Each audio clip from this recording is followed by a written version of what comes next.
Well, no, I just was saying that Billy Bob Thornton's written a script called Jane Seymour's Car. And, no, Jane Mansfield's Car. And it's probably the most unique script I've ever... At least this script puts Tennessee Williams in the back seat. Well, I was going to say, one of the things about Get Low is it's a very Southern tale. It feels like, almost like it's Faulkner, like a lost Faulkner story. You said exactly what I would say, a Southern tale. And it was okay, it was fine. Then they went astray on the writing, and they brought Charlie Mitchell in from Alabama, and he put the final touches in. A beautiful Southern tale. Now, what attracted you to this story? Well, any guy that would want to set up and go to his own funeral, I think is a pretty unique story. It grabbed me right from the beginning, a number of years ago. I was wondering, you would have been about 7 years old when the real Felix Bush did this in 1938. Did you know about it as a child, or did you hear about it through stories? Never. Had never heard about it until a few years back. Yeah. Now, a lot of people are saying that there could be a lot of buzz around this award season-wise for you. More Oscar nominations than I can count. Obviously, for Tender Mercies, the win. The Apostle was fantastic. What do you feel about it coming into award season? Well, this is my wife's favorite film that I've done in 50 years since The Apostle. She loves this movie, and she has good taste, and I trust her taste. And I think it's a lovely movie. It's maybe not a big action, urban movie that people tend to. It is a Southern movie, and who knows? Who knows what will happen?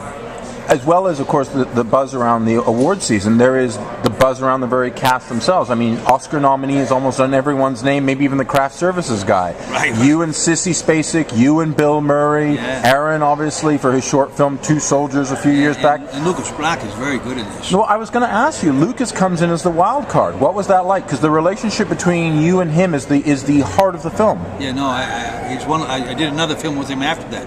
I just talked to him tonight. He's a very unique guy.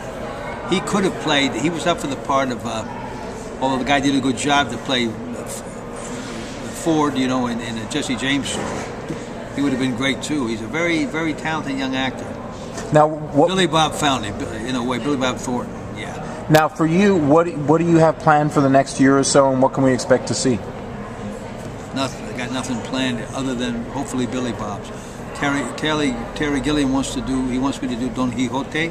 They don't have the money for that. It's easier to raise $100 million than $10 million. And there's a wonderful script, A Night in Old Mexico, that's kind of a border script. It's great character work, great characters in it that we don't have the money for that. My favorite movie last year was Mother and Child. Interesting. Why was that? It was brilliantly done. Naomi Watts, she was great. They were all great. And the guy, Rodrigo Garcia, is a wonderful director. And the guy that did Beautiful and Babel and Amores Perros is one of the executive producers on it. All those guys work together from Central America and Mexico. Looking at some of the contenders, some of the films that are getting a lot of acclaim this year, what are some that stand out for you? I like The Fighter a lot. I like the one from Boston, The Town.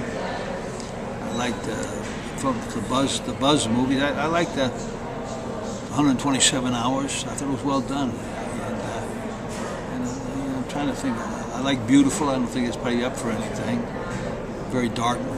And that seems like a character that you would have played at one point. A very dark, complex character. It's pretty dark when you find about 25 kids dead, asphyxiated.